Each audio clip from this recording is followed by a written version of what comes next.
Dr. Ray, does chiropractic work? Chiropractic has been proven to work in over 50 million cases reported thus far. Dr. Murkison, does chiropractic work? Mr. Lewis, there is quite a bit of controversy over what chiropractic is, if there is any such thing. Even the chiropractors themselves are not sure. There are two different groups, as I understand it. One called the straight group, which limit themselves to manipulation, so-called, of the spine. The other group, the mixers, which will use various other modalities of treatment, including heat and light, electrical stimulation, so they say, water, things of this nature. So if you ask two different chiropractors what chiropractic is, you have to get two different answers. But does it work? I don't think that it works for many reasons, because in the first place, I don't think it exists. The chiropractic itself was founded back in the 1800s, about 1868, by a man named Palmer, who, by his own words, had a friend who was deaf. This friend wanted to hear naturally, so Mr. Palmer stated in his own book that he discussed the possibility of manipulating nerves with this man to cure his deafness. This brings up some question as to how he would discuss anything with a deaf person, but be that as it may, following manipulation of the neck, so Mr. Palmer says, this man, his friend, recovered his hearing.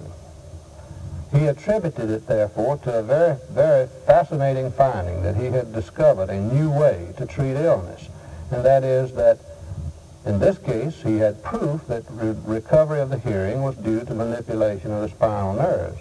Now, this is interesting, except that it isn't true, for the simple reason that all of the nerve supply to the ear that has to do with hearing, balance, any other type nerve sensation is completely enclosed in the cranial vault and does not lend itself to any type manipulation. To get at the nerve to the ear, you have to bore a hole in the skull in a neurosurgical procedure. So that chiropractic, as such, is based on a false premise to begin with. Well, the premise of chiropractic is based upon a sound foundation in that in the human body there is a nervous system which is housed and protected by the spinal column. And from the spinal column emit the spinal nerves, which regulate and control most, if not all, the functions in the human body. Now, this is stated in Gray's Anatomy, which is a medical text, and Boyd's Pathology, which is a medical text, that the interference with the transmission and expression of nerve energy in the human body will result in disease or lack of ease. Well, what does chiropractic do to alleviate that? We, by means of special examinations, check the spinal column to find out where there may be pressures upon these particular nerves. The bony segments of the spine move in all different directions as we turn our body and rotate and twist, and sometimes the force upon it is quite traumatic and causes a slipping of the vertebrae from its normal position to an abnormal position. And our job is to find out where this has occurred, and by means of manipulation to move this back to the normal position and allow the body to heal. Manipulation of the spine is at best a very, very dangerous proposition if you could manipulate it. Studies have shown that tremendous amounts of pressure are necessary to move bones of the spinal column, which nature has over thousands and thousands and thousands of years developed into a rigid covering for the spinal cord. Prior to the last 5 or 10 years, chiropractors could be licensed or get a degree or whatever you call it with anywhere from 3 weeks correspondence school training to 6 weeks attendance at any so-called chiropractic school. These people did not have to have any pre-school requirements. They didn't even have to have a high school education.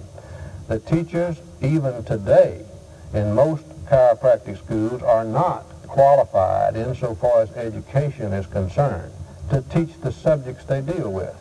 For instance, they do not have anatomists teaching anatomy. They don't have pharmacologists teaching the treatment of disease. Well, today the chiropractor has 7 years of training. He has pre-training in a local college, on the local college level, and taking primarily pre-med subjects, so to speak. And then he has 4 years of chiropractic college, in which he studies all the same subjects that the medical doctor does: chemistry, physiology, anatomy, bacteriology, x-ray, clinical pathology, microbiology, etc. And then at the end of these basic sciences, as we call them, he goes into his clinical residency for the last 1.5 to 2 years. Is this sufficient to allow the procedures that you've outlined? Chiropractors are licensed in all 50 states now, and according to the local laws and legislation, apparently it is. We feel that it's definitely sufficient. I don't think a chiropractor can be safe with any amount of training. How about the germ theory that does not depend on afferent neural sources? Well, that's postulated, but we don't accept that as such. The germ theory of disease is that there are certain microorganisms. For example, in this room, there's enough bacteria and viruses to kill everybody in the state of Alabama, if that's really the cause of disease. But in our opinion, and what we've proven, is that the cause of disease is within the individual. It's an individual that's not able to cope with that environment. For example, any disease may become apparent if there's a sick tissue in the body. For example, a kidney infection. You know, many times people are always talking about kidney infections, and many times people have a back problem. They think that's the problem they have, is an infection in the kidneys. But the kidneys will not become infected unless the organ as such is unhealthy to start with. And the thing that regulates and controls the normal function of that organ is the nervous system, just like all parts of the body. Chiropractors disclaim the germ theory, as you know, and say that all inoculations, such as inoculations for typhoid fever, for smallpox, diphtheria, whooping cough, should be done away with, since they are not efficacious. Of course, this is pure fallacy. Well, is the germ theory valid? We in medicine feel that the germ theory is very valid, starting with Louis Pasteur, his showing the presence of microorganisms. That medicine has advanced tremendously and can prove without any question the presence of germ-caused illness. Do you feel you've been pressured unduly by the Alabama Medical Association? We have, in the past, been pressured unduly by the Alabama Medical Association, but more on a national level, the American Medical Association. There are many doctors that we work with on a local level that refer patients to us, and we refer patients to them. Not as it should be, but there are some, but it's primarily on the political end of the American Medical Association that we have had the opposition. I don't think that the Medical Association has put any pressure on chiropractors at all. In our insurance contracts, the malpractice insurance, for every dollar that the medical doctor pays for his malpractice insurance, the chiropractor pays 1 penny.